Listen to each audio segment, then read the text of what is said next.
Do you love spy books, movies, and TV? Then the Spybrary Podcast is for you.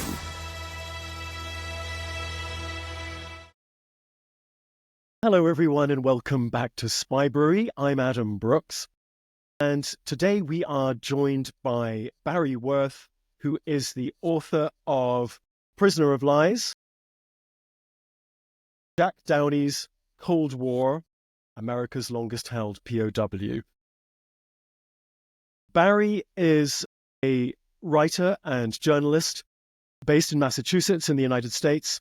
His writing has covered topics from the pharmaceutical industry to the human body to laws governing pornography to the Golden Age and now to one of the most fascinating stories of Cold War espionage, the story of John T. Downey, or Jack Downey.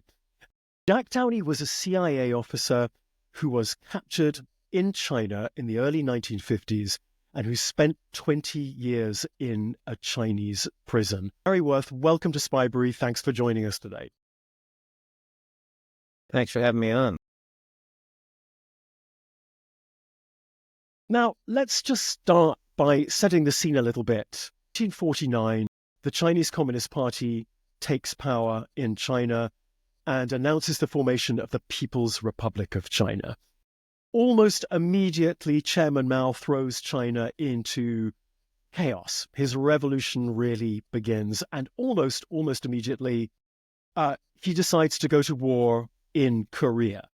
So you have Chinese troops on the Korean Peninsula fighting Americans and other forces under the flag of the United Nations. Tell us a little bit to start with about that historical moment. How did Americans see it, and what was at stake for Americans? 1949 was a pivotal year because it was also the year that the Russians exploded their first atom bomb. This threw many Americans back on their heels. Not too many years after World War II, suddenly there were these two colossal developments. And I guess, that essentially was where the Cold War alignment rigidified.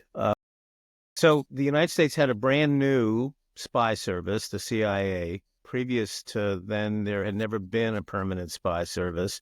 There had been, of course, the OSS during World War II.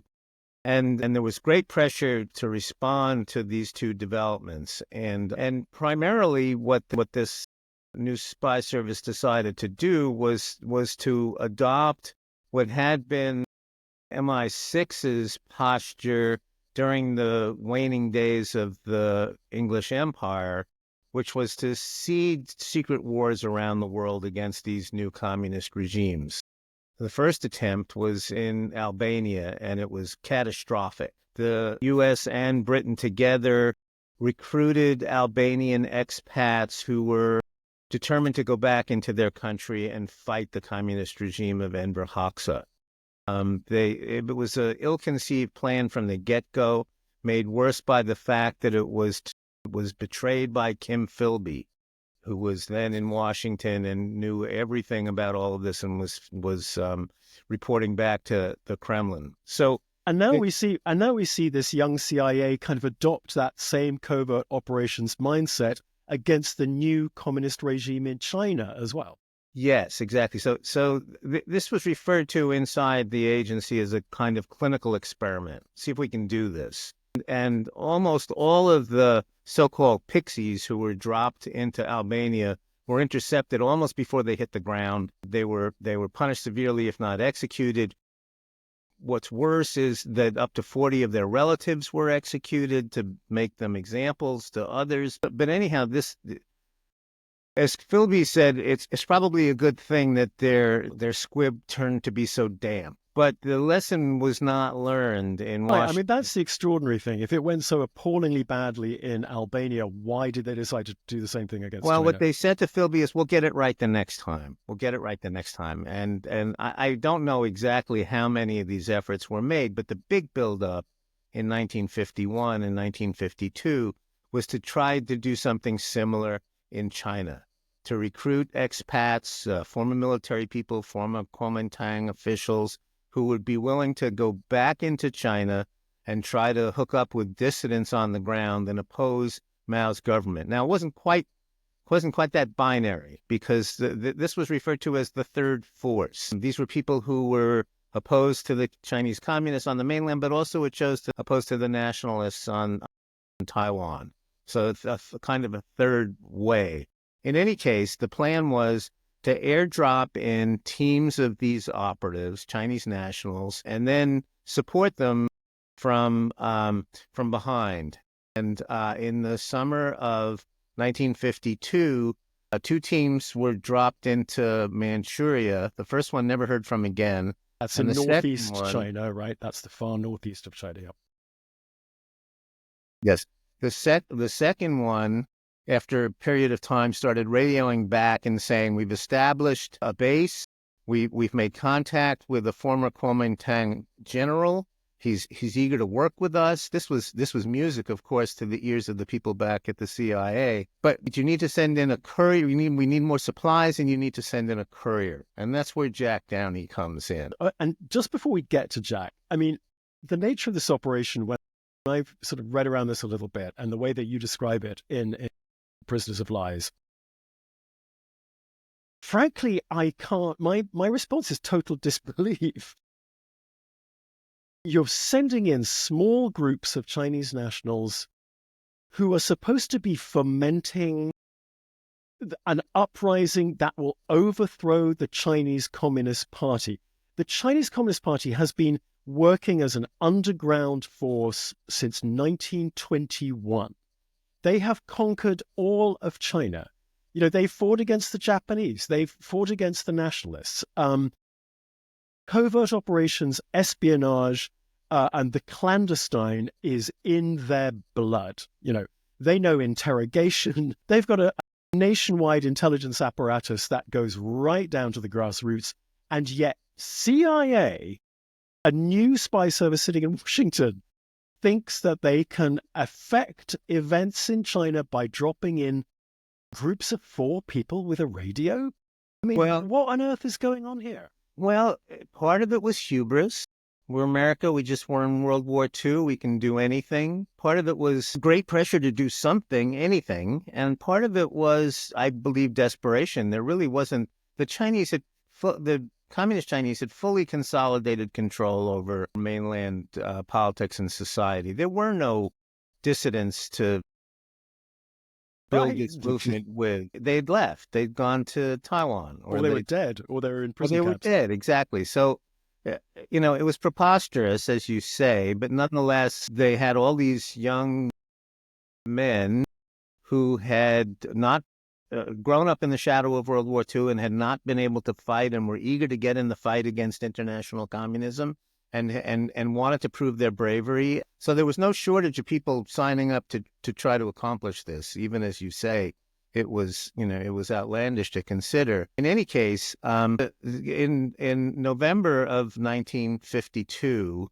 a decision was made to do what was called an air snatch. They were going to get this courier who had been dropped in, and they were going to pick him up by plane.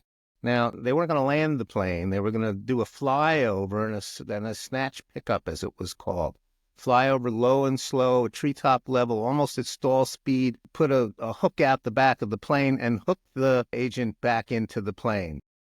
Which, again, when I read it, just makes my jaw drop. I mean, the guy is like suspended in a harness from a pole on the ground at night in communist China. Yes. And an American C-47 is going to fly over and dangle a hook behind it and pick this guy up, and then they're going to winch him into the aeroplane. Exactly. And had this ever been done before? Had it ever succeeded? Not in the field. They had trained to do this. Downey and Dick Fecto, who was another young CIA officer, had trained to do this. The pilots, they had its own airline, CAT, C-A-T, and the pilots were familiar with the Chinese radar networks. They were familiar with the nationalist radar networks. They thought they could weave their way in there. They had a lot of confidence that they could actually pull this off. They practiced for a couple of days beforehand. And then at the very last moment, 2 civilians who had been hired to operate the winch and hook apparatus in the back of the airplane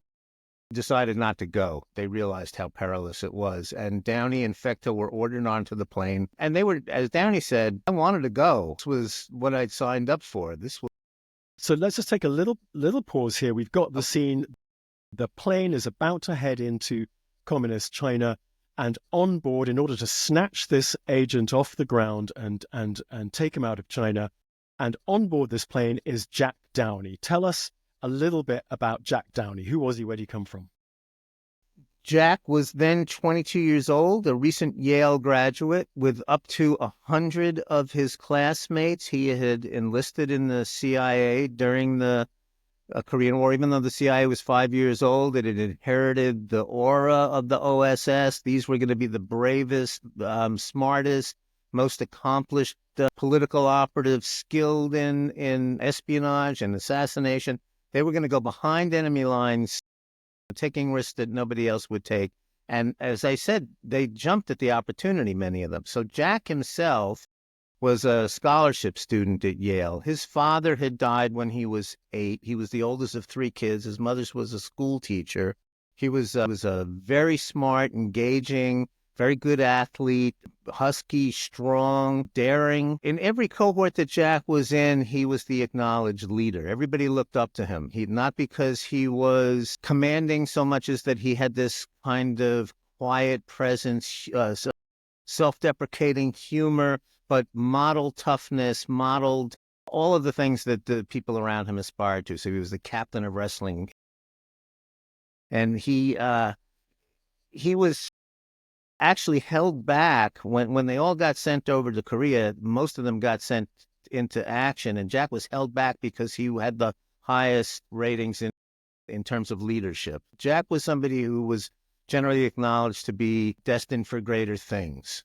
And he was frustrated by that. He wanted to get into the action, but did, he was held back to do training. He'd been a rear guard drone for most of the previous year, which I think explains how eager he was to actually go on this mission. So how old is he at this point? 22. So he's 22 years old. Yes. Yale graduate who's grown up in the United States, has never been near a war. Doesn't speak a word of Chinese. Doesn't speak a word of Chinese. We're going to take a guess and say he probably has a very limited understanding of what's happening inside China, because everybody at that point has a very limited understanding of what's happening inside China. There were nobody outside of China. Nobody really did. Yeah. So this guy suddenly finds himself ordered to get on the plane and to operate the winch on this clandestine mission flying into darkened Manchuria over northeast China in order to snatch an agent off the ground. I mean, just an extraordinary situation for a 22-year-old American to be in. What happens next? So even before the flight, there was some question about whether the team on the ground had been turned. This was all conducted by Morse code. And the technique, the style of the Morse code signaling was referred to as a fist. It was a signature. And in this operation had recognized that at one point there had been a change in the fist. And another young CIA operative thought it was probably 90% certain that the Chinese had caught these men as soon as they hit the ground, and that they had threatened them, told them precisely what to report back to Atsugi, where the operation was headquartered, and they did. This was an ambush, as Jack said, just like in the movies. Also, I mean, actually, again, just like happened repeatedly in France with SOE and OSS, right, where radio fists were recognized as having changed, and they had plenty of experience with radio games and the turning of agents. They were headstrong. They were hubristic. Yeah. Winter was coming. They thought they're going to blow the whole operation if they don't do this now. So they just sent out the plane and assumed the best. And as the plane came on the first pass, they dropped the supply bundle that included the pickup apparatus. And then as they were coming in, 3 fires marked the way. Downey wasn't operating the winch. Downey had a long wooden pole, and he was hanging out the cargo bay door. And when the hook the courier, he was supposed to lock it into place. If you're a certain age, you'll remember they used to have these long poles with self-closing hooks in school classrooms to get the windows. That's exactly what he was using. So he's out the door, they're coming in, and then white tarps are removed, and underneath them, Red Army troops have American-made machine guns. They fire into the cockpit. They immediately kill the pilot and the co-pilot. So they fire from the ground. There are guns, there are anti-aircraft guns waiting for the flying sequel. at maybe 60 feet. They're very, very low.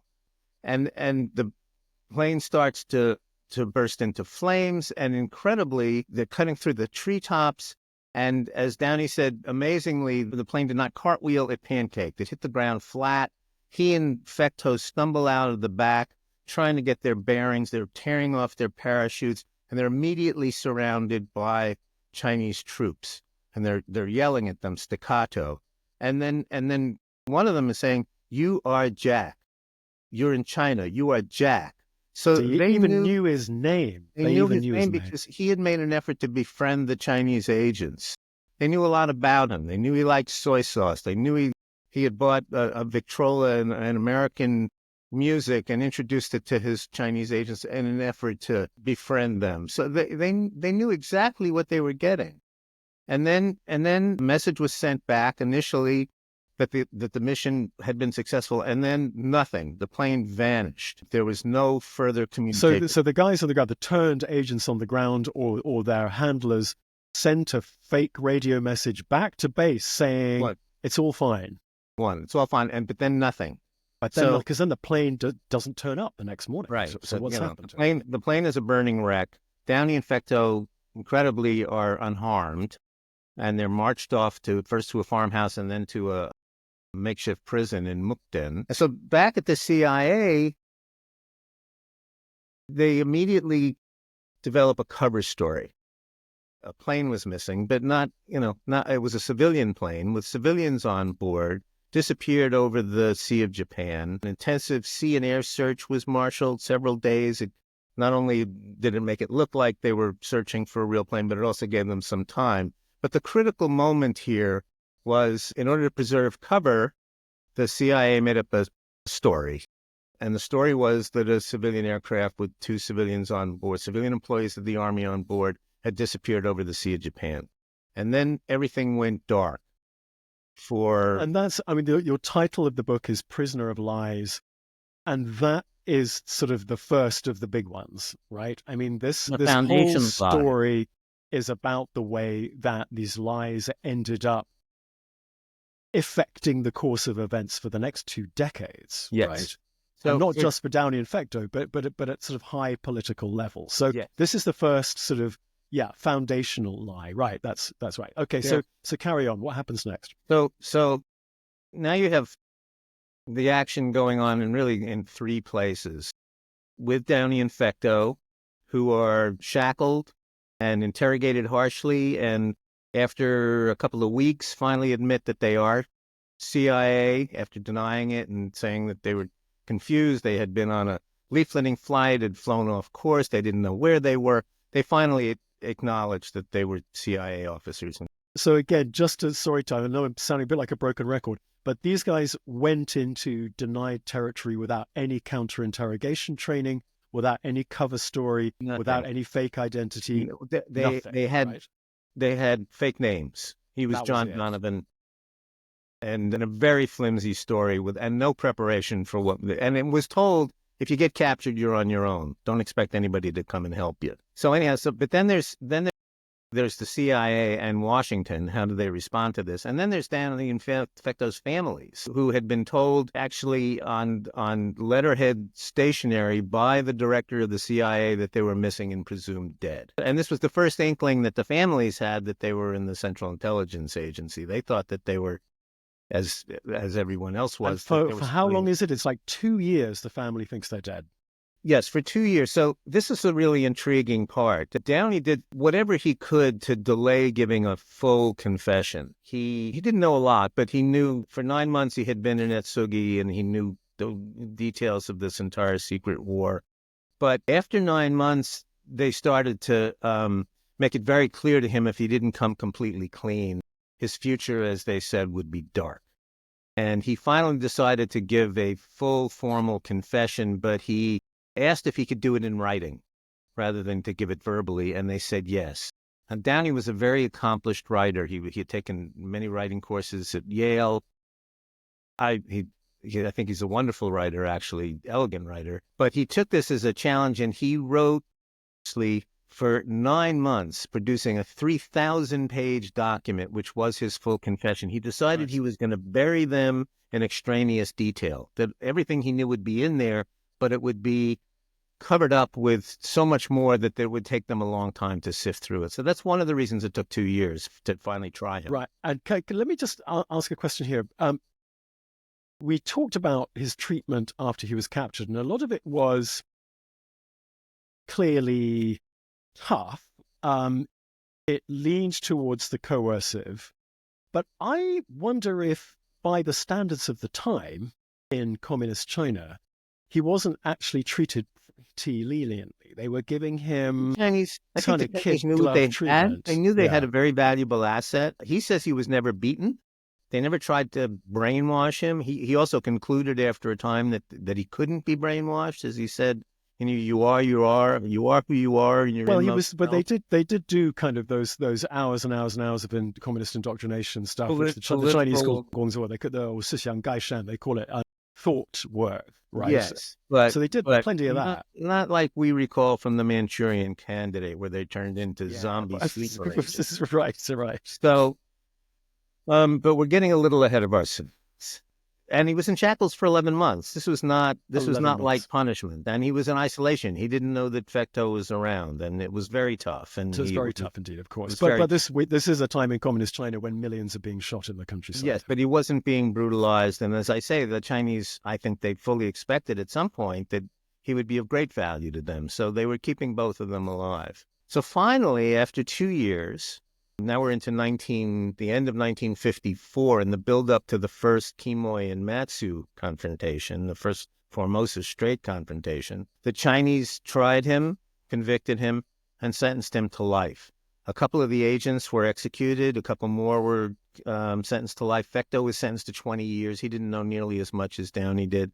And as a propaganda blow, the Chinese announced this to the world. And again, the government denied any knowledge of this. Now, the chief spokesperson for the government at that point was John Foster Dulles, the Secretary of State, whose younger brother, Allen Dulles, was the head of the CIA. Close connections there. And Dulles was indignant, sanctimonious, said, we don't know how the Chinese came into possession of these men. They disappeared over the Sea of Japan. They're not CIA. They were civilian employees of the armies. This is an outrage. So they immediately classified them as wrongfully detained.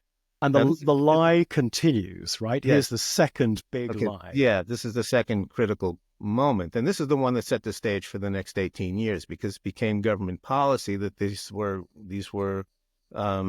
unlawfully detained civilians. Dag Hammarskjöld, the Secretary General of the UN, was invited by the U.S. to go to China to try to obtain their release. He did. The Chinese said, these men are criminals. They were trying to foment a revolution against our government. They had a legitimate trial. We can't pretend that none of that is true. And they were, of course, angry and perplexed by the fact that right and wrong and truth and falsity had been completely turned on their heads by the United States government. So that's where things stood. There were a couple of years of negotiation, active negotiation, but as long as they were unacknowledged spies, there was no opportunity to swap for them. Chow En-lai invited the families to come visit. He actually made at least one and possibly more offers that if American journalists who were then banned from visiting mainland China were allowed to visit, they might release all of the American prisoners, including Downey and Fecto. There were opportunities to get them back. But basically, Zhou Enlai, the Prime Minister of China, just wanted an acknowledgement that they were indeed CIA operatives, right? And then he would have been happy to release them. And the United States continued to deny. The U.S. said no.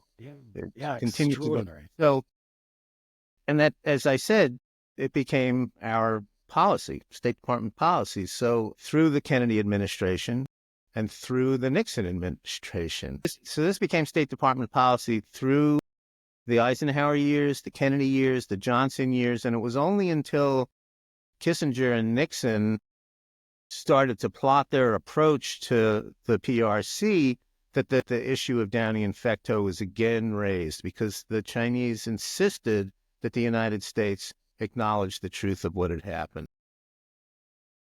One of the things I really like about the book is the way that you relate the granular story of Downey's imprisonment and his day-to-day life in prison and his conditions and his state of mind, and the way that he kind of fought through this extraordinary episode with incredible endurance and sort of psychological resilience.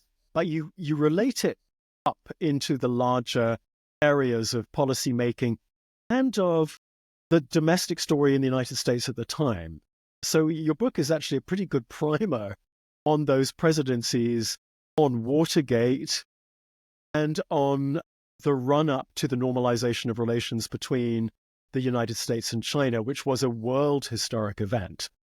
So the book is great at pulling between the general and the particular and zooming in and then pulling out. And I really enjoyed that side of it. I learned a lot. Well, thank you. We come up to the normalization of relations towards late 60s and early 1970s. Just tell us a little bit about how Downey's life has played out during those 2 decades. So of course he's isolated. They're censoring the material that he receives. After his family, they were stunned and shocked after they discovered he was alive. They were able to send him books and eventually magazines.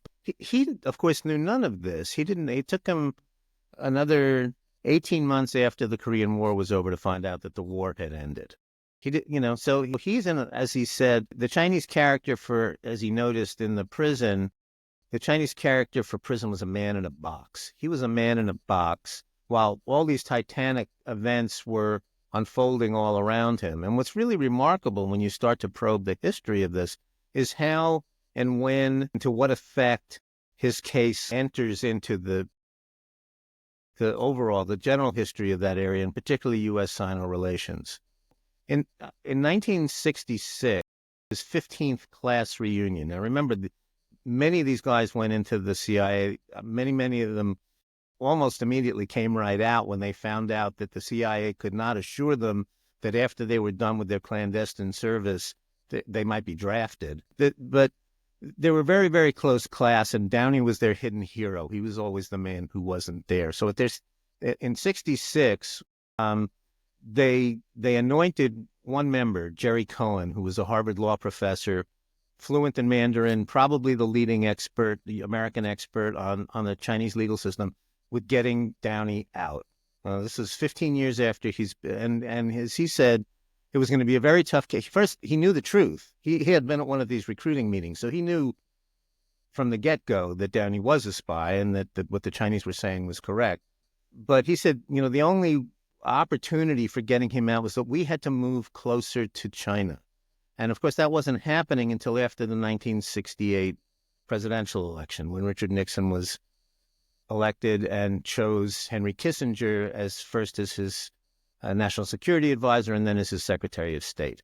Cohen, who was on the Harvard faculty with Kissinger, started lobbying Kissinger very hard, saying, wherever to resolve this issue, which is one of the thorniest issues we have with the Chinese, we're going to have to acknowledge the truth and apologize. They've made it very clear this is what they need to be able to save face. They can't just let somebody go who they have given a fair trial to. It would compromise their sovereignty. So from the moment he got to the White House, Kissinger started pushing Nixon on this. And when Nixon started to make moves towards China, this became the linchpin of many of those discussions. It was a surprise to me. But in fact, when Kissinger made his first visit to China, he raised it and he said, listen, we're ready now to reconsider. We'll look at this again.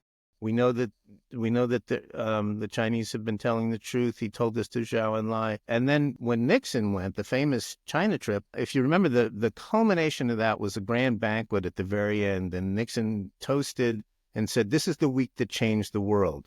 He had just been in a meeting with Zhou Enlai half hour earlier where he said, listen, we have finally examined this case fully. We agree with you.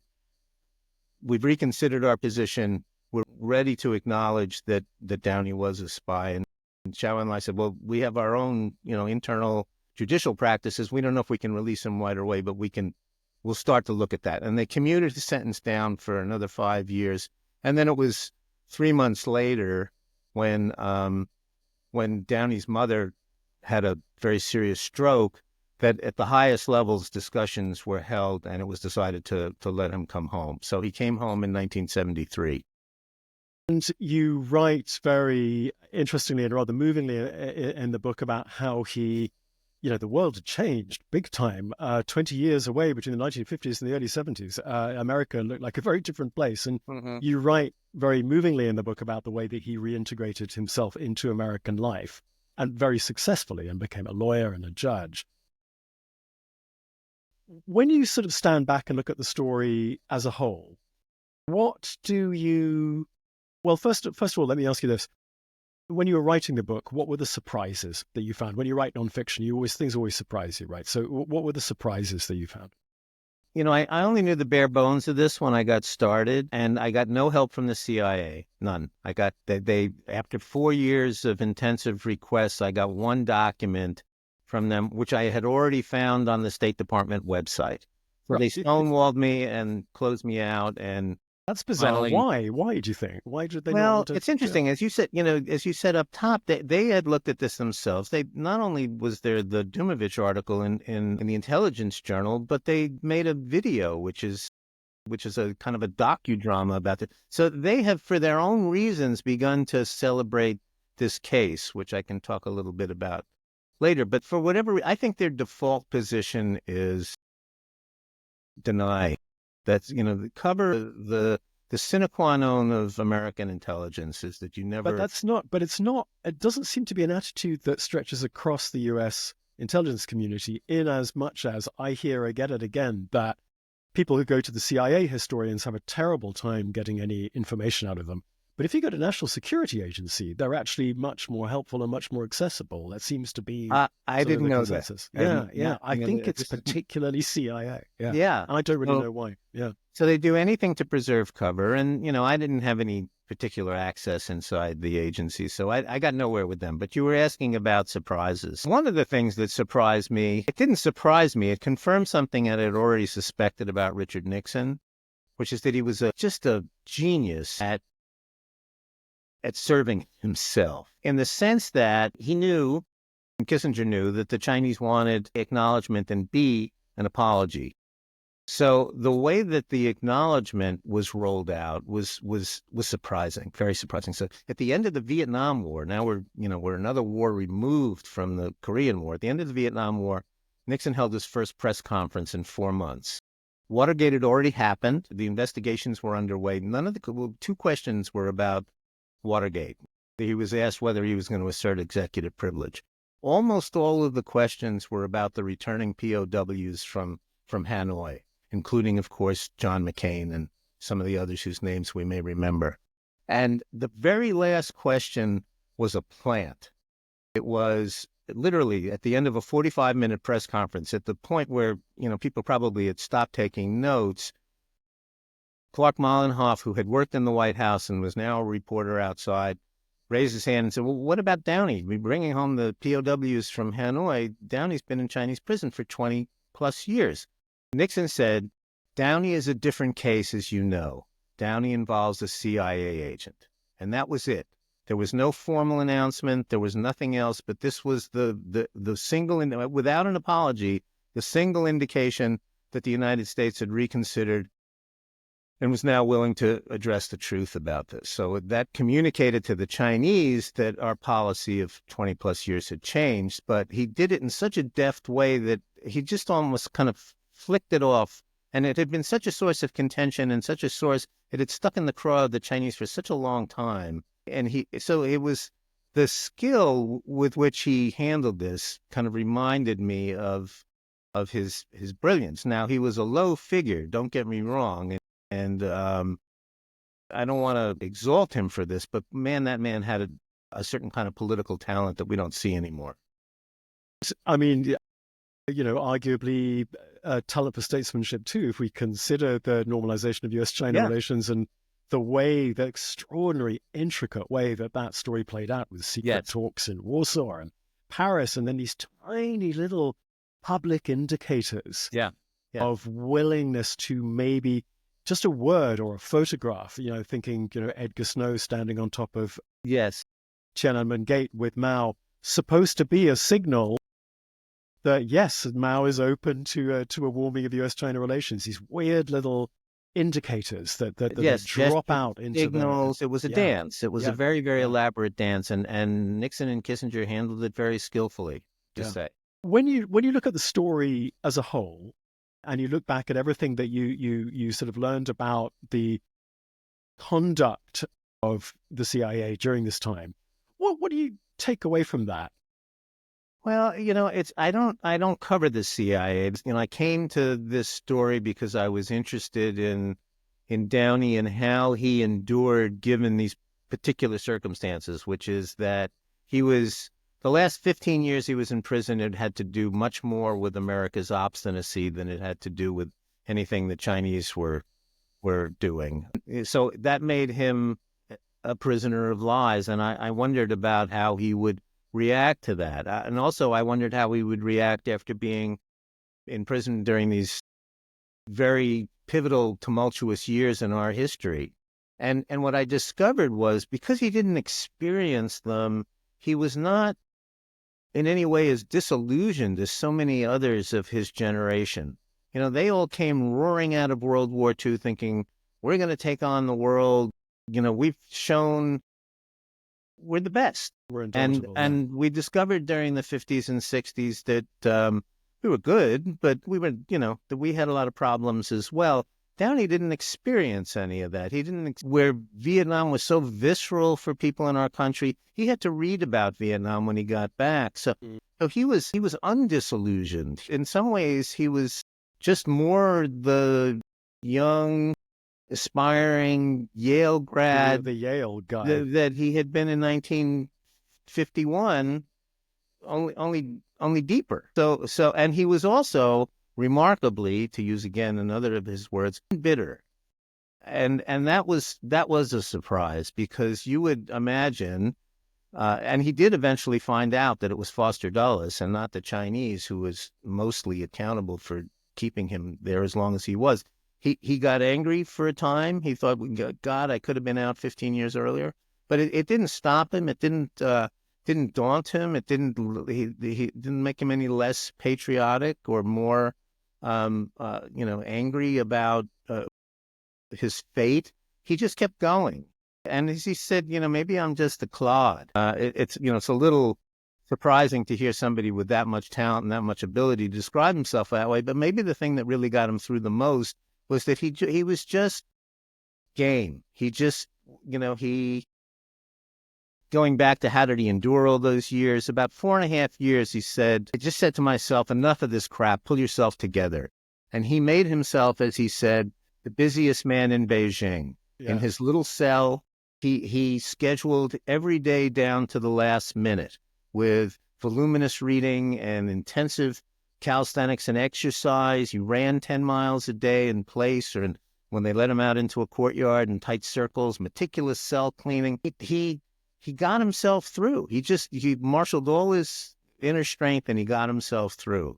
Very admirable. I've thought about this a lot. How could I have endured this? He believed that anybody could have. I don't think so. Yeah, I wonder, when I've sort of spoken to people who have been through kind of very extreme experiences like that, I'm struck by his comment, maybe I'm just a clod, because I feel like I've been struck in the past by the idea that some of these guys who show incredible self-discipline and extraordinary resilience are people without very active imaginations.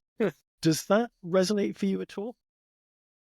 I don't know. I never thought of that before. Without active imaginations. They're not people who allow their imagination to take off. They are extremely disciplined about what's in front of them, and they just don't let themselves think very hard about stuff. But he was, he was a wrestler in college. It was a very tough sport. He had to lose 15 pounds every week just to be able to make weight. And and wrestle in his class. As I said, his father died when he was young. He was religious. He finally, and he found some strength in stoicism. He really, really disciplined himself. I discovered some prep school short stories that he had written, and they were extremely imaginative. I mean, had life turned out differently for Jack Downey, he could have been a great novelist. Seriously. So I'm not sure that he put it in its place. And then when he came back and had to rediscover it, that was hard. And he went into law, which is also another way of looking at things in a rigid framework. Yale was very important to him. Yale pops up throughout the book. What is it about Yale? What is it about Yale and its relationship with power and a particular vision of sort of masculinity and authority? What's that about? Well, I don't know what it's about now. I can tell you a little bit about what it was about in 1951 when he and his cohort graduated. So for already nearly 300 years, Yale had a mission to educate, make men of, and Christianize America's future leaders. That's how it saw itself. Building leaders here, these are the elements that we need to address. And secrecy has a role at Yale, right? Yes, it does, because they have these secret societies. The best known, of course, is Skull and Bones. And Jack was not in one of the secret societies. He was in a so-called semi-secret society, a more literary secret society. But yes, they have these. There's a whole code there that for generations had been shared by many of the men who went on to lead this country in government and business and art and politics. So, it's a self-selected group.